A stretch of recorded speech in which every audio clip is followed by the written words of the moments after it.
Hi guys, here with 3 separate book reviews for you. I am actually really excited about these book reviews. I decided that I was going to do groups of book reviews now. Um, I've been really fortunate to read some really great books lately, and I really mean that when I say that I feel fortunate. Um, whether a book is something that's dramatic or tells, a really important lesson, whether it's silly or unique or maybe a little shallow, I still feel like the authors have given us a chance to see into their life, and I really honor that. And I'm certain that that's probably why I'm a writer, because I show appreciation towards someone that takes time to put words together for someone like me to enjoy. So, um, the first book, I literally just finished this, and I decided to do the video. So my first book review is going to be on The Memory Keeper's Daughter by Kim Edwards.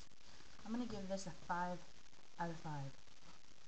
Um, this book is about a doctor whom his wife is pregnant, and there's a blizzard, and pretty much he helps to deliver his baby, and they thought they were having one. They had one baby, Paul, and then they had a fraternal twin, and she had Down syndrome.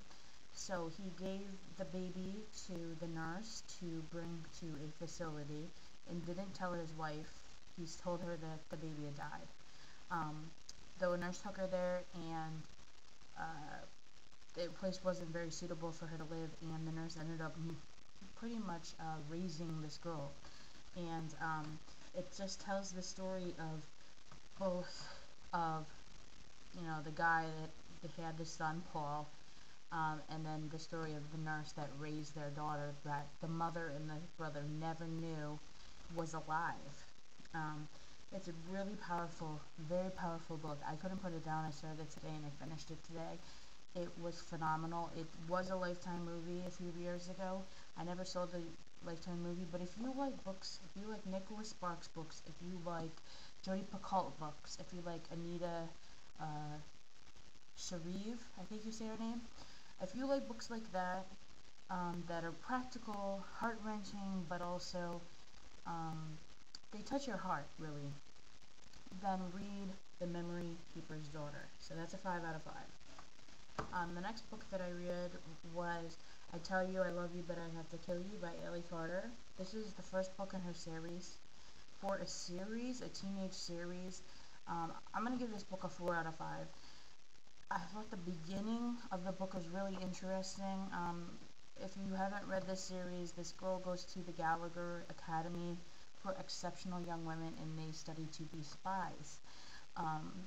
She knows how to speak in 14 languages, and she knows self-defense and all this stuff, and I loved this book until they brought the love aspect into the book. I wish they wouldn't have. I wanted to know more about how they were going to learn these things and such.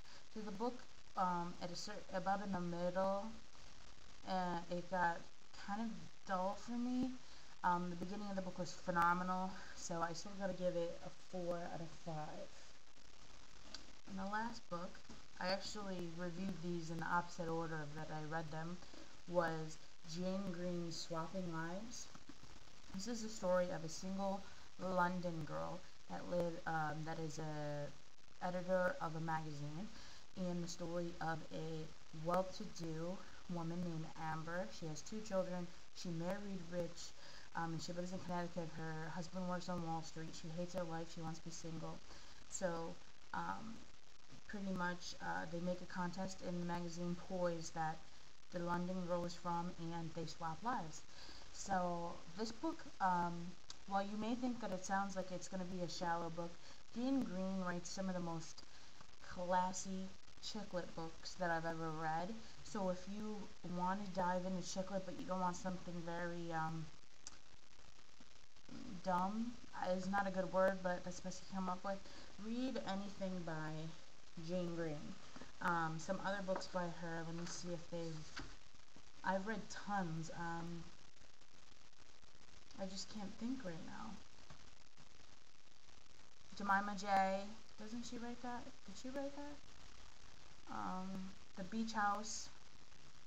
That's a phenomenal book. Trying to think. I'm going brain dead. But anyways, I'm going to give this a 4 out of 5 too. All three of these books are great in their own way. They're all different kind of stories. And I really enjoyed Swapping Lives. It's a really cute cover too. God, I wish I could remember more of hers. Look up janegreen.com. Honestly, any book that I read of hers was phenomenal, so you guys should definitely check her out. So these are my 3 reviews for you. I hope you enjoyed it. Hope it gave you some ideas for your reading list, and I will talk to you soon.